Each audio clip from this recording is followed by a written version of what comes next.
thank you for joining us for another in the series, the webinar series from Digital Coffee Future on the logic of coffee logistics.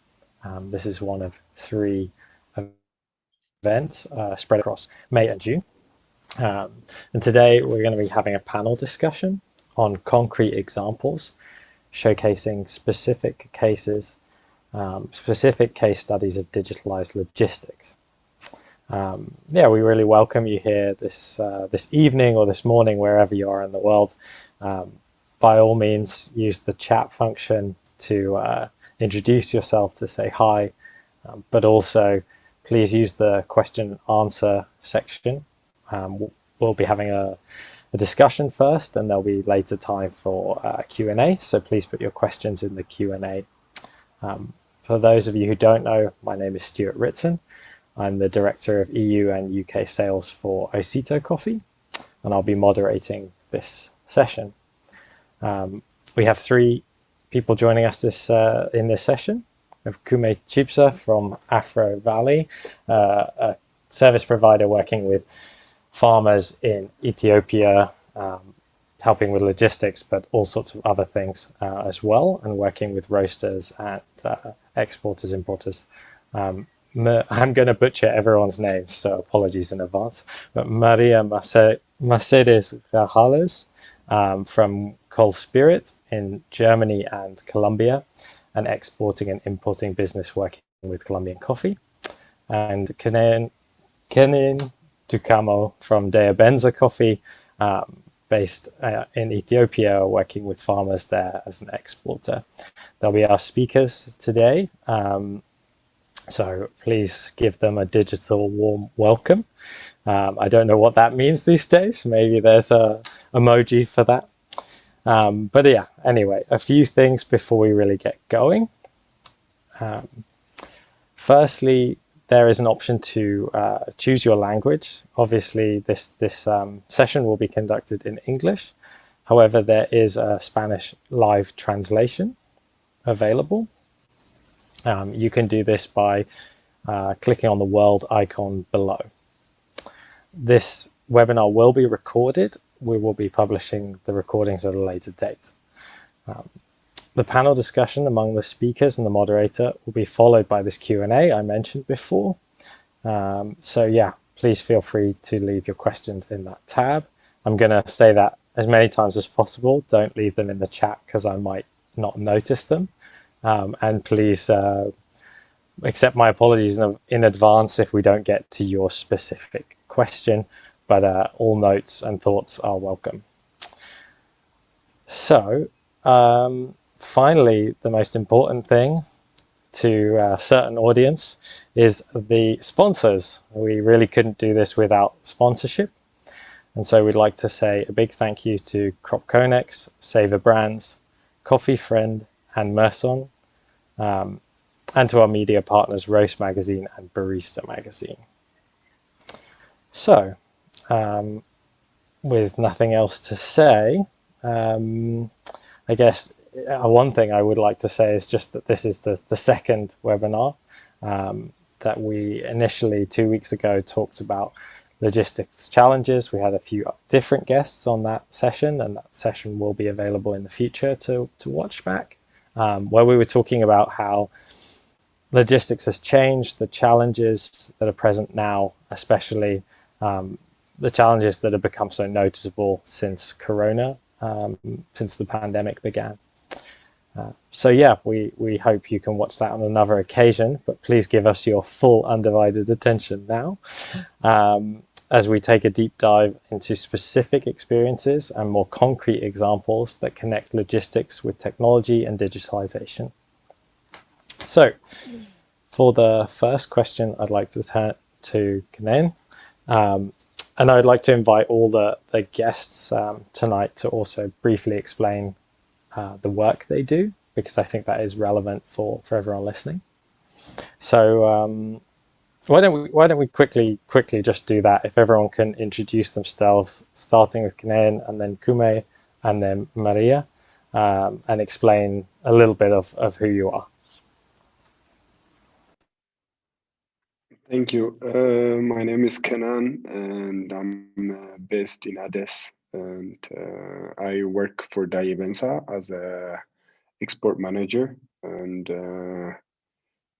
we are the fourth largest export company in Ethiopia, as well as producer as well. So we're more focused in south side of Ethiopia, specifically in Sidama, and we work with our own station, 40 stations, and also work with close to 110 producers, and we have registered farmers that are 2,500, but indirectly or directly, we work with almost close to 100,000 farmers. But these 2,500 farmers are the ones that are certified and work closely with other members. And yeah.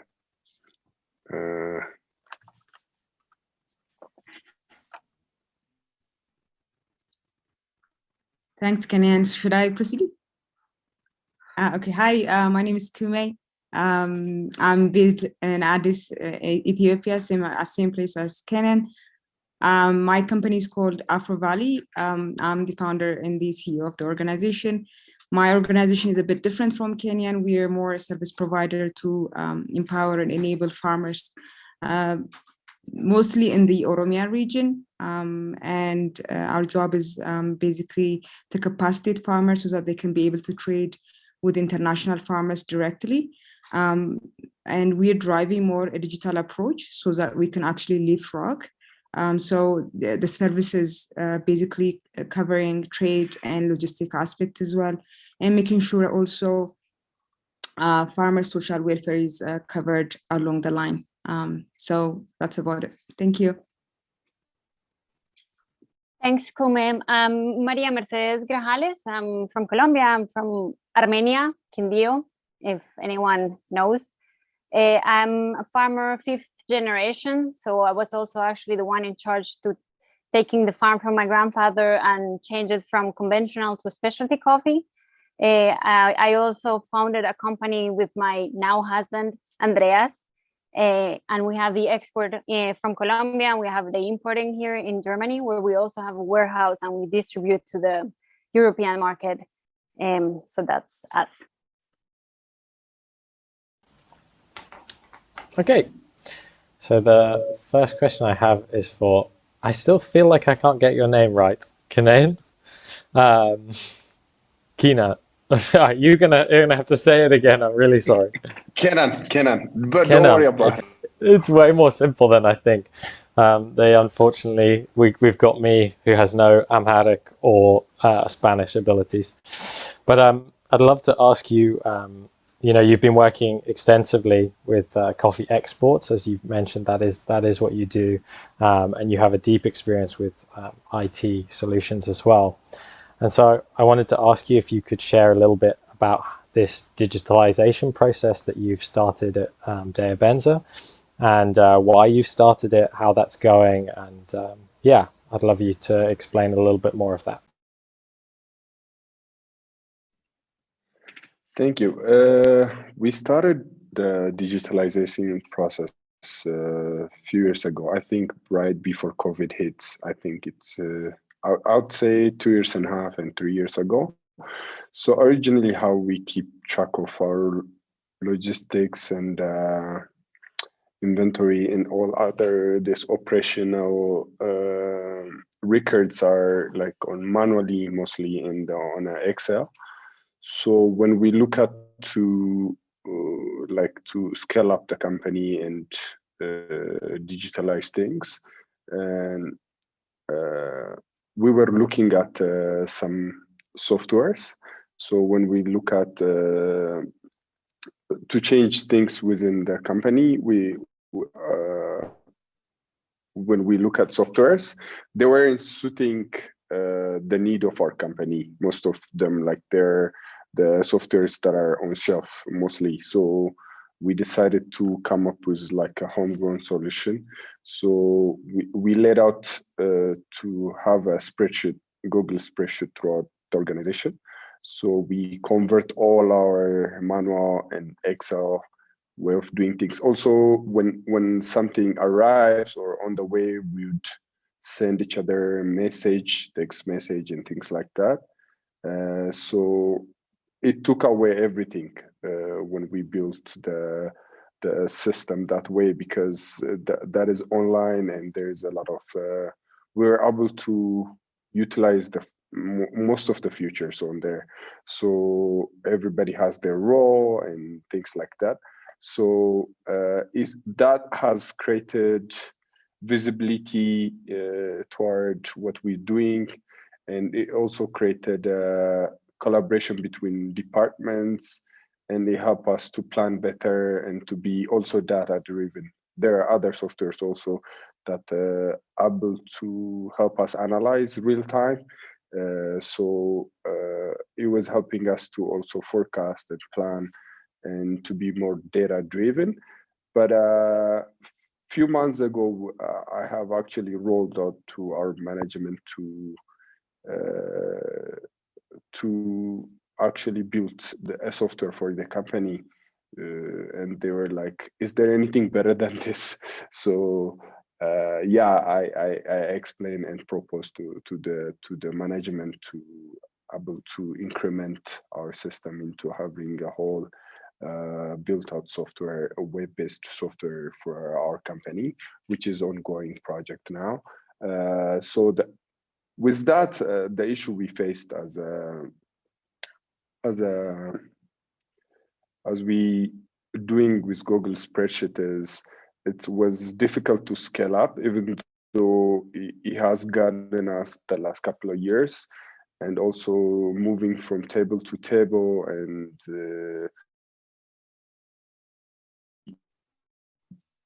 process and receive coffees from all over Ethiopia, even though our production is in Sidama. So keeping that record is becoming more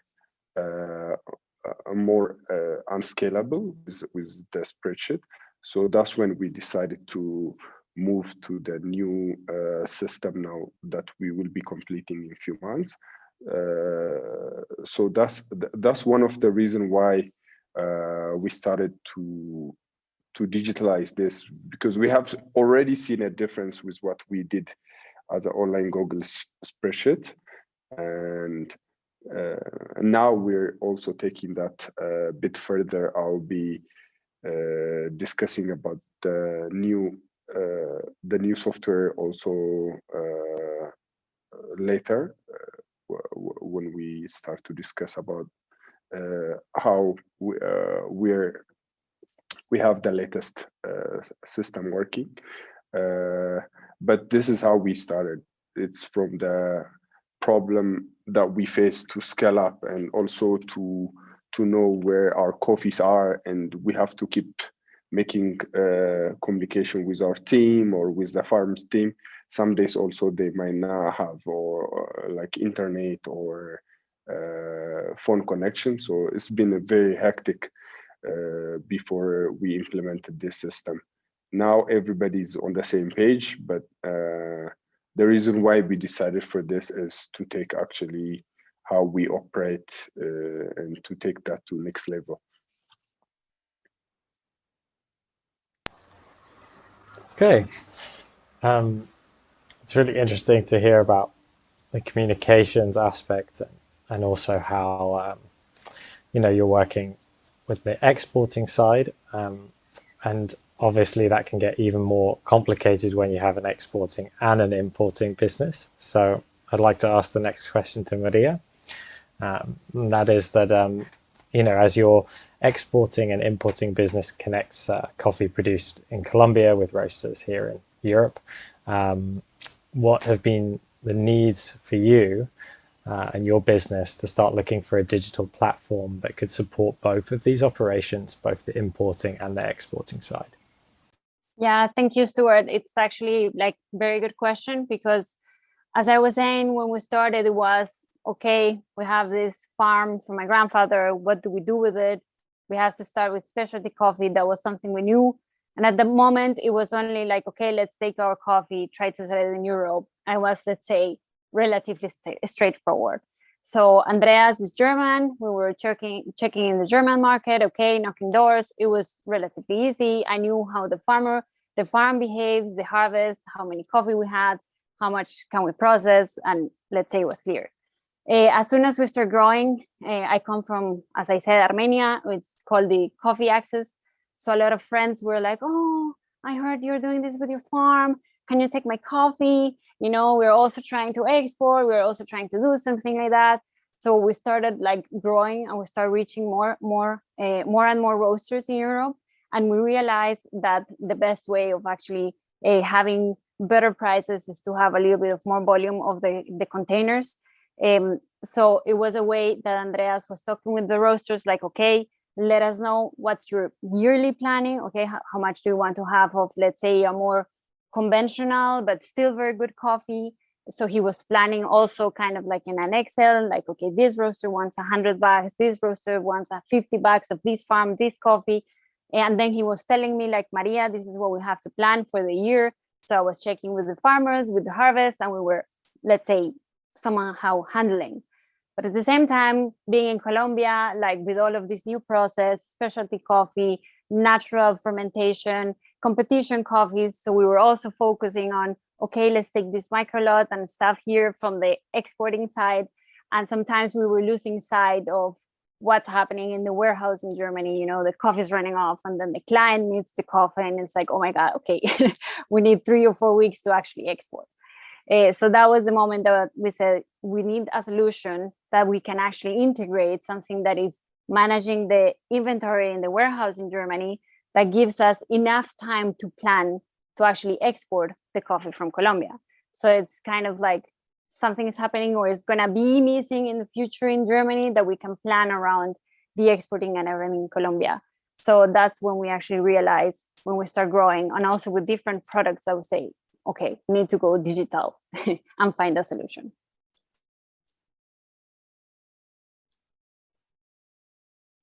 And I think you mentioned before which are the exact platforms that you're using?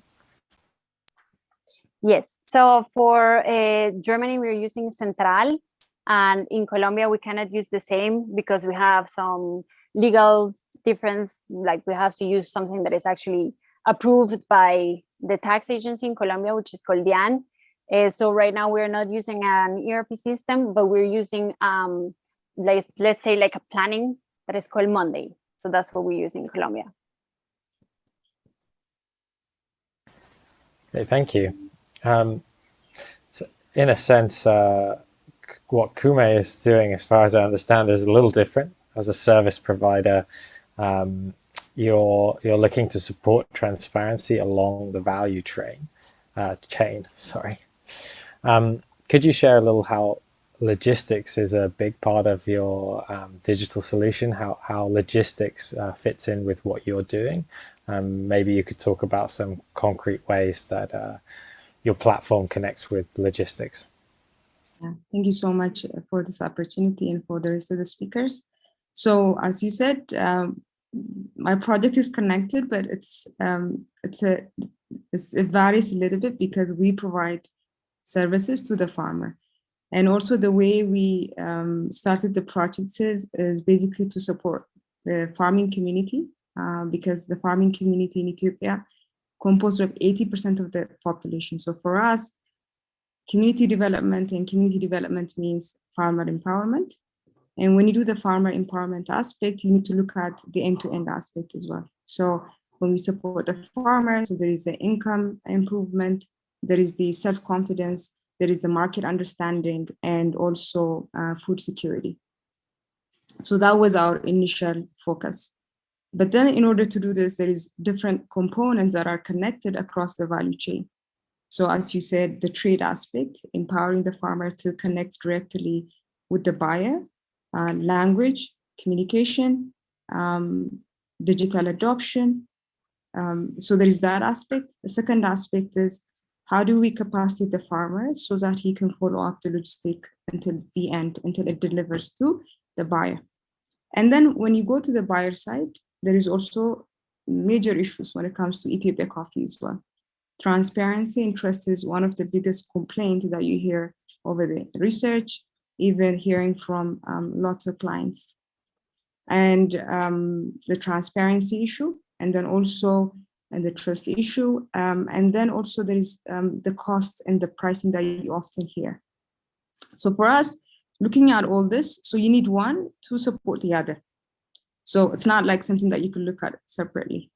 So technology is obviously the obvious way to tackle all these interconnected issues. So we started from the point of, again, farmer empowerment. We had to also address the buyer, because for us to empower the farmer, we need to get the trust of the buyer. So this is where basically the data management, the procurement aspect, making sure that we record the farmer into the system. So a system where we launched as a trade and logistics to connect farmer to the buyer. So the procurement data has to be very accurate and it has to be reliable. And the second aspect is also, when it comes to trust, is how do we know who we're buying it from, which farmer? And so for us, identity management and KYC was very important. And I think it's the USP of the proposition, or our proposition in the project. So identity management, KYC, all this is part of what we call trade and logistics. So now people would start to believe and know who they're buying from, because they've got this robust KYC behind it. The next thing is, how do we transact? And when we do transaction is assuming that they're happy with the product and they're buying it. Often buyers want to see basically the end-to-end steps of the coffee at any point where the coffee is, whether it's warehouse or whether it's in some way transporting from one location to another. So that knowledge and losing that sleep, because you're talking, because often buyers, they find it very hard to trust farmers, because when you think about farming, you think about like backwardness. Although if you see research right now, they're saying 65% of roasters actually would like to work with farmers, but then they don't trust to work with farmers. So for us, by providing this robust track and trace capacity of the technology, then we're actually providing a logistics system to the buyer and also to the farmer, because the farmer, once the coffee gets out of his hand, maybe it's going to some port, he has no way of knowing where it is, because the money won't be get paid until it reaches into a certain level. So both end parties, whether it's buyer or farmer, would be losing sleep. So actually solving that issue would boost the trust aspect as well. So this is basically where the logistic comes in. I would go in detail a bit later, but yeah. So the trade aspect is fine, but the logistic aspect for us was the bottleneck in terms of even attracting enough buyers to empower our farmers. When we talk about logistic, there is a digital aspect that's great, but then also beyond logistic, there is effectiveness. Effectiveness in terms of time, in terms of making sure that you deliver, because time is everything for coffee. So partnership also for us beyond digital aspect is very important. Injecting in the right service partners, service providers to the transport sector to make sure that even the coffee is traceable. Also, we get the service when we want it, how we want it. It means even partnering with large service providers like Ethiopian Airlines to make sure that we get efficient services, to make sure that we get efficient cost that supports the whole concept of basically, farmer empowerment. So this is basically our trade logistics story and how we brought it into the platform to support the farmer and also at the same time the buying community. Thank you, Kume. So one thing you've touched upon is how important the communication is between the buyer and the producer.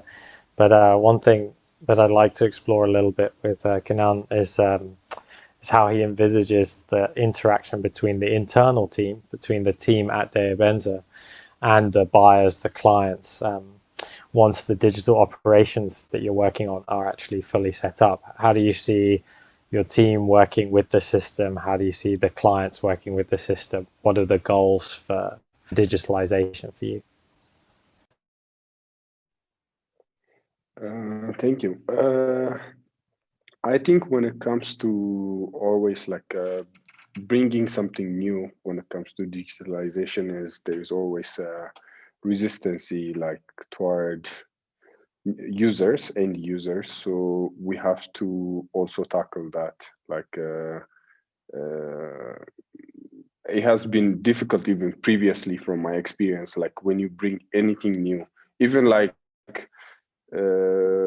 doing like spreadsheet online and offline, like that change even it sometimes could be hectic for the user somehow. So we are trying to first solve that. So what we did was we are trying to engage the team that would be the end user on the project to, in order to for them to see what the system can improve in their day-to-day activity. So for example, before like our team would be sending a lot of updates throughout the day. For one sales of contract, let's say, they might send in an average 20 to 30 email on the logistic of the coffee, regardless of shipping documents and things like that. Now with this, they are able to just upload the documents on the platform, as well as also increment, like update the contracts where if they're milled, if they're loaded, and things like that, which they're keeping the records internally. Also at the same time, update the client. So we're knocking out several emails. Even though they do that today, they're still going back to their email, so that this system will be automating those things, and as well as for the clients, instead of asking for the updates that are already happened, so they can just see real-time data what's going on with their shipments, and also able to access their documents, shipping documents and things like that, as well as additionally like the farmers or the farm information will be integrated on there as well. So we have initially we're in the level of digitalization now, as I mentioned earlier, but they're all apart. So we're trying to bring them all together as a piece on this platform. So on the client side, that's one of my worry, because you can't, like have clients use the software immediately. You'd have to redirect for several time and make sure they're able to benefit from what we have built. So that's what that would be one of the challenge beside the team. I feel like for the team, they have the department heads together with us when we are building this. So I think we're really pushing ourselves to make it easy as possible for the team to use the software and to actually make their life easier, because most of the time, especially in our area, people see software as something that is making their life difficult sometimes, which we wanted to interpret like this is for the team to make their life easier, to make ourselves efficient, and also to make our communications more clear between our clients, between each other. Because at first, before even we start the digitalization, the problem was the management is the one make sure everybody's on the same page. Now, where we have a system that makes sure that everybody's on the same page. So once it's complete, I believe that it's going to make both the team and customer life easier. But from the audience, I feel like I would suggest for the people first to build their what data they want, how they wanted to do it in-house, then have their software built out after that, instead of going to the software companies and building a product. It's better to first have everything organized, as a company, then going to the software companies. I think this has been a very very like moving fast, like it helped us to move forward faster, because when we start to build this, we didn't have to like go figure out what we need. We already have something digitalized, but we wanted to connect the pieces. So I suggest actually looking solution within the house than looking for software developers to build whatever. That's what I see sometimes when I have a discussion with other exporters, because once the software company come in, will solve all their problems. But at the end of the day, your problem is with your hand, and it's just going to get solved with a software company. Like software will be one of the solutions. So I think that would be just as a suggestion that I mentioned, but that's how I envision, like you'll make both our client and team life much easier, and we'll have more efficient way of communicating with our team and client as well. Thank you. Great, thank you so much. You talked a little bit about some of the challenges and thinking more about a vertically integrated model like the one that Maria is working in the export and import side. How challenging have you found it to find software and to work with software when you're in two different countries, in two different places, when you're trying to tackle these things? Do you think that the solutions that are out there right now are sufficient for a company like your own? Well, thank you. I actually think that maybe Kume and Kenean are creating the solution that we actually need. Because, I mean, they come from coffee, they know the problems, they are also farmers, so maybe that's where we have to check.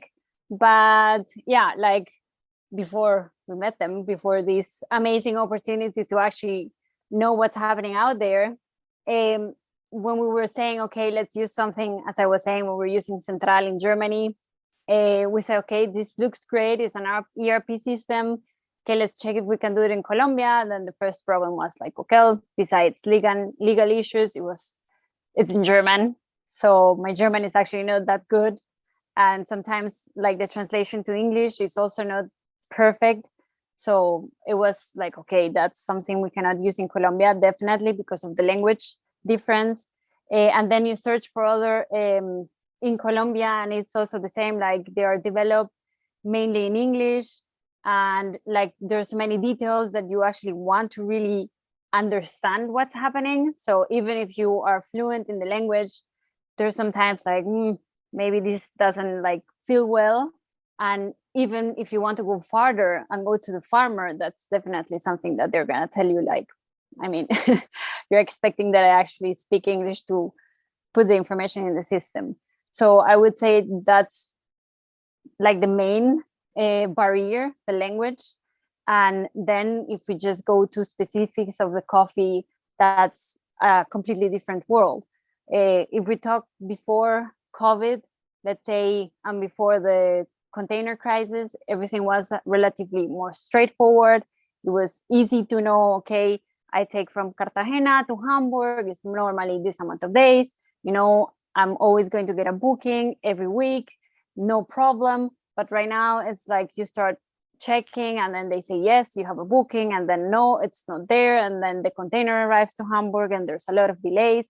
So actually to have a platform where you can have all that information integrated, like at the same time, it's not so easy to find because there are many little details. And as Kume also says, transparency and traceability, so that you actually tell people, okay, your coffee is getting ready, your coffee is being milled, your coffee is being packed, your coffee left the warehouse. So it's actually something that I think it has to be very specific for someone that works in the industry and understand what is really needed. What is the client actually hoping to have, like kind of live information?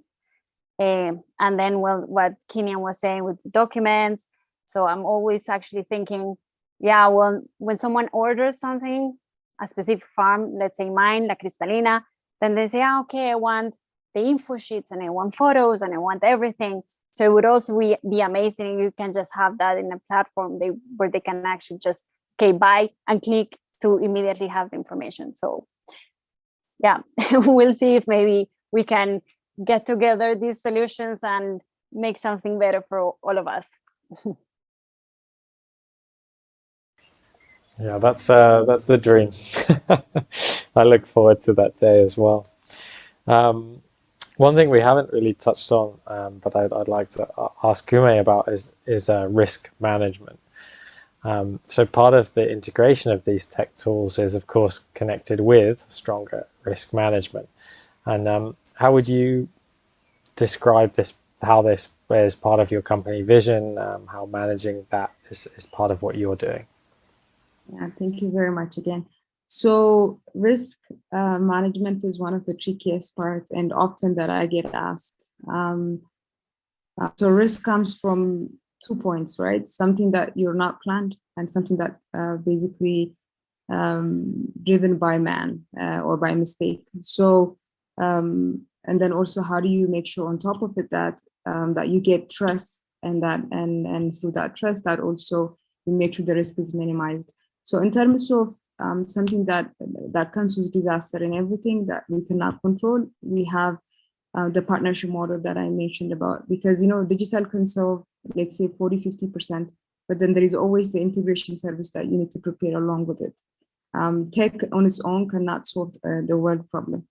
So you need to have a holistic approach. So the partnership approach in terms of making sure you have the right procedures, making sure also beyond the procedure, the planning, the forecast capacity that you get from technology, and then at the same time also the financial sector. The financial sector, at least covering 50%, because obviously once you break a promise, the risk of breaking that promise is huge than actually getting the fund back for the money you spent.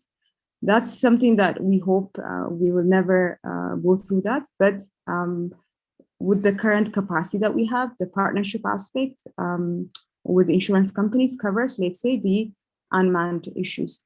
But when it comes to risk management, again, the technology aspect, when it comes to AI, it gives us some sort of forecast, looking at weather, looking at also analyzing also the entire traceability and the data that we collect. So we're always ahead of the game, right? So we make sure through those data that we anticipate for any issue that might come up along the supply chain or the logistic to cover that risk. But then also the other risk is what I mentioned earlier, basically not knowing the farmer not having the right skill set to trade, the right CV, and then also other details, uncalculated detail you might not have considered when you do trading. So our KYC process is where it comes in. So then know your customer or know your client, module that we prepared in terms of making sure we understand the background of the farmer, we understand his land capacity, we understand also if he's done previous contractual agreements. All those data that we collect gives us a better understanding in the profile of that farmer. And then we make sure that those data are also validated with the certain stakeholders like the government, because the government has, even if they don't have, let's say, automated data, because this is also where we struggle when it comes to integration. Even if you want to automate your system, making sure that it integrates with your third party is a challenge because the other party has to be ready. But then what we do is we manually validate with service providers, with government, and make sure that that farmer is capable to provide those kind of transactions. So this is for what we call mature farmers. Obviously, our platform is driving equitable platform, right? That where everybody can participate and they can go through it. So we have also a model where we can bring in new farmers that are not exposed, where we can support them to be able to be advocates through this process to make sure that they build their trust into the system, and then their risk profile becomes very minimum, so that the buyer at the end of the day can actually purchase or interact, and they can trust to buy from them. So making sure that we have a risk calculation, making sure that we have a robust KYC, making sure that we have the right rating system of the farmer. And that gives us, let's say, what we call the risk minimization for the buyer. But then also, how do I trust the buyer? Because we always talk about, if you look at the coffee market, sadly, the power is on the buyer side. So everybody I don't trust the farmer, or I don't trust, the seller is always, the question. But how do I trust the buyer? Because even from my experience, which is short, a buyer might come in and tomorrow he'll say he'll buy and he'll flunk it. Because, you're talking about losing a whole lot of contracts yourself as well, because you secured. So making sure also a buyer that comes into our platform is legitimate, he's interested to purchase. And then also we do certain validation of the buyer that joins into the platform, is making sure that it keeps us to build a trustable platform. And also we manage a whole lot of risks that comes with it. So risk, there is transactional risks. There is also, let's say, delivery risks. Those things we can control because we've got all the right processes. But then something that we can control is some things on top, climate change, and then certain disasters that we don't anticipate. Those things we leave it to the insurance companies. You can't cover for every possible eventuality. And speaking of that, I think we've had a few questions in from the attendees. They kind of fall into two broader genres of questions. One is a focus on the current situation with logistics being a challenge to all exporters and importers with regards to containers and other things. And the other is more specifically about the digital platforms that you've mentioned or you're working on.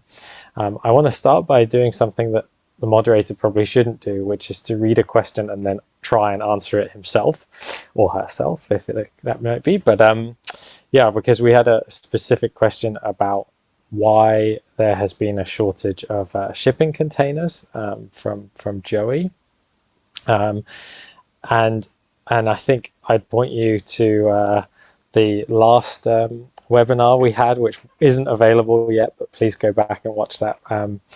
It's not that there's less containers in the world, it's that due to Corona, people haven't been producing new containers, and there was a shortage of, there was no shipments really happening through Corona, and suddenly there was a huge number, so the need has gone up way beyond the supply is beneath the demand, or the demand is above the supply. So just to explain that briefly, also a lot of containers come from China, and there's been a lot of harsh lockdowns in China, so that's also reduced the production of shipping containers. But like I said, there was a great answer to this question, and a lot of questions around the costs and other issues with logistics specifically in the last webinar. So instead, I'm gonna direct us to some of these other questions around specific digital platforms. So Lisa has asked if we could hear a little bit more about Central and Monday. I don't know if, Maria, this is something you're willing to share directly, or if you'd like to put in the chat, like the names of these companies, or maybe you'd like to talk about what these platforms really do for you, what they're able to do. I can. Central is with an X, so maybe that's why you're not finding it. So yes, like basically Central is like an ERP system where you can actually put all the information that you have. So specifically in our case, Andreas in Germany can make like an order, so he says, okay, for example, I'm gonna need these coffees, this process, these varieties. And then he sends that information to me because it's linked to emails. Then you have, of course, like in any other system, you actually have to feed it. You actually have to put the information in that it works. So then that information arrives to me, and then I can start, like, as we call it, creating the export. So we can start organizing the coffee, receiving the coffee, preparing everything. It works also with like, it's called like a load.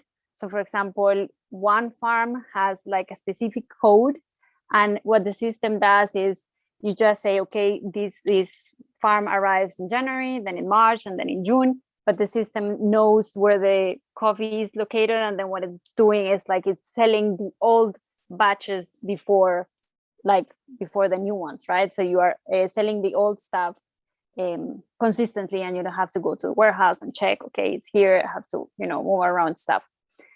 So kind of like that's what Central is doing for us. And Monday is just like for organizing. We can also have, you also have different modules.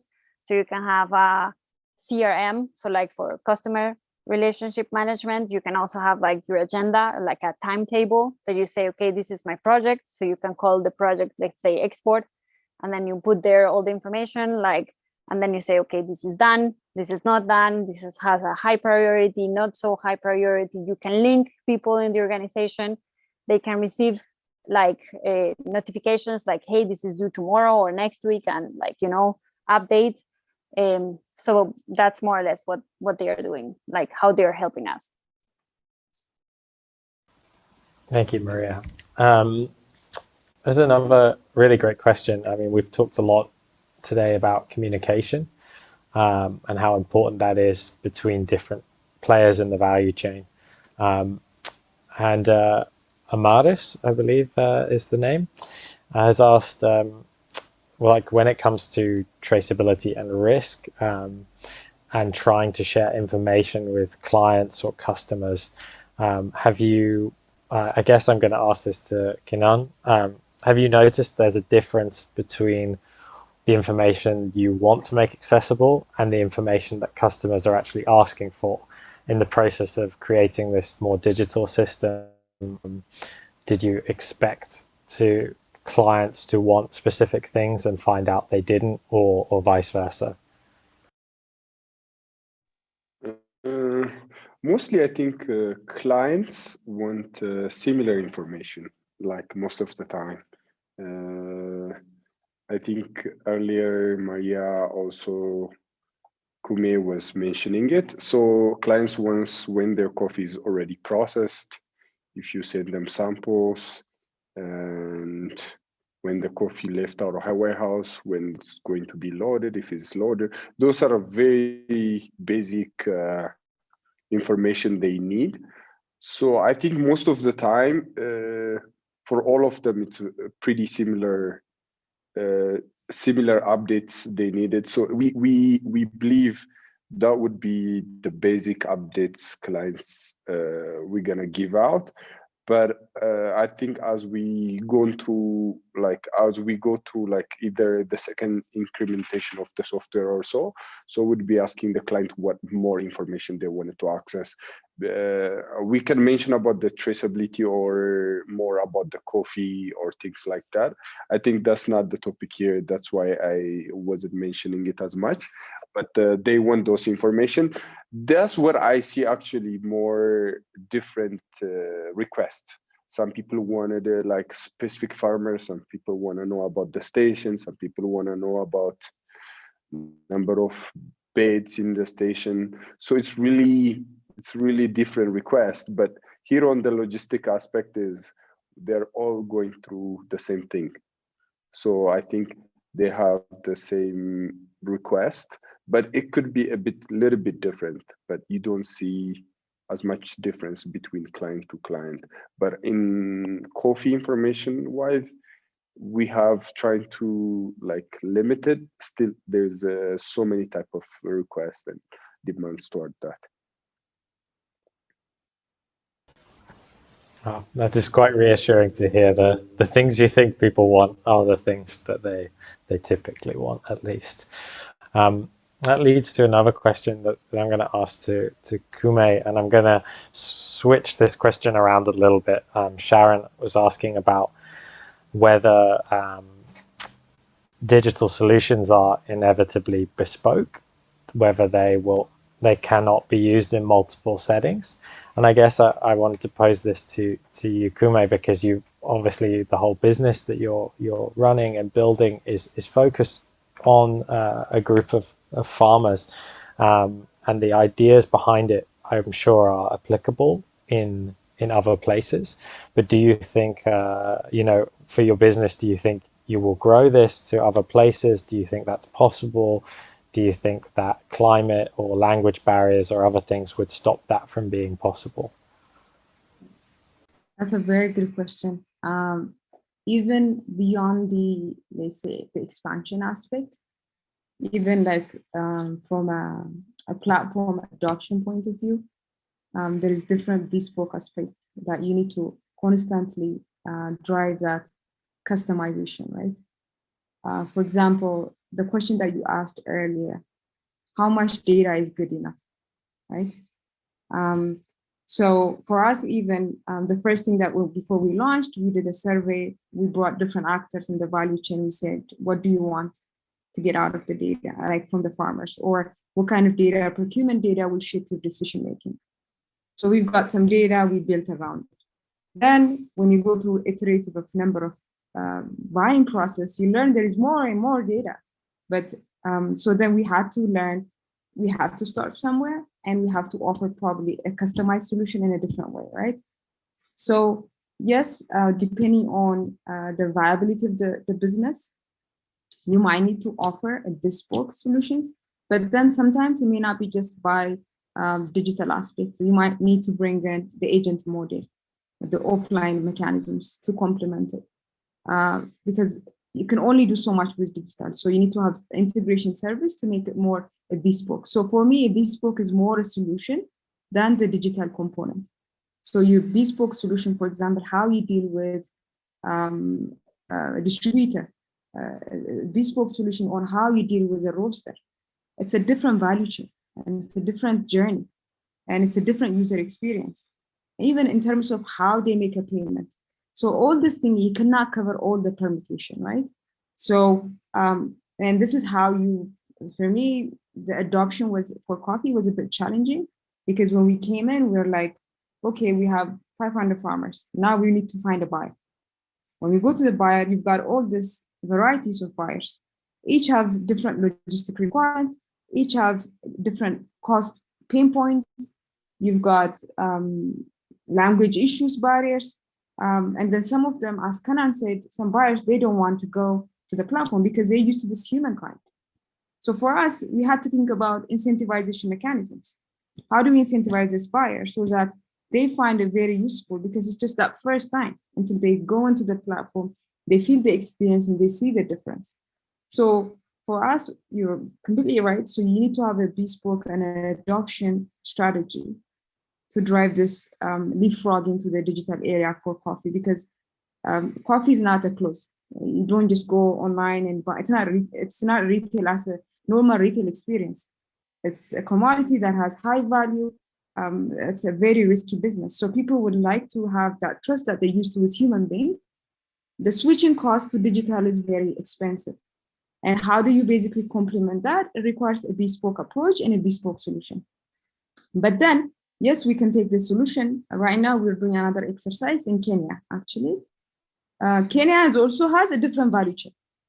It's funny because regulation is different in Ethiopia, regulation is different in Kenya. So your value chain, your logistic process, each steps, it's going to be different for each country. But the concept of this, how you approach the different users is similar, but then it's just the logistic steps. How your user journey is captured through the platform has to be bespoke, but you need to be very decisive in terms of when is enough, when do you stop, and when do you bring in that offline way to complement it. Otherwise, the requirement just goes on. So this is my experience and how we've been driving the adoption. Great, thank you so much. Before we close off, I'd just like to offer a quick opportunity if there's any thoughts from any of the panelists that they'd like to quickly share, or anything else they'd like to say. Don't feel obliged.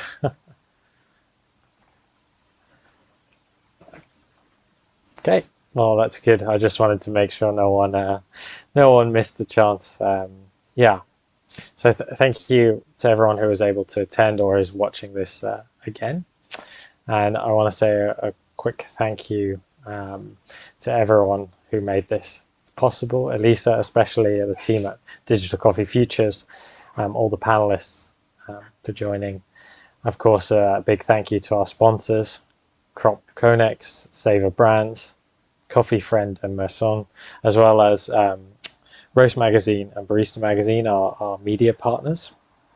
I'd like to remind you all, everyone watching, that the last session will be on the 16th of June, and we'll be talking about the future of coffee logistics. I think if you were excited about the possibility of a platform where all information could be stored and easily accessed 24/7, maybe we'll be talking more about that in the next session. We'll see. But yeah, once again, thank you to everyone, and we look forward to seeing you again.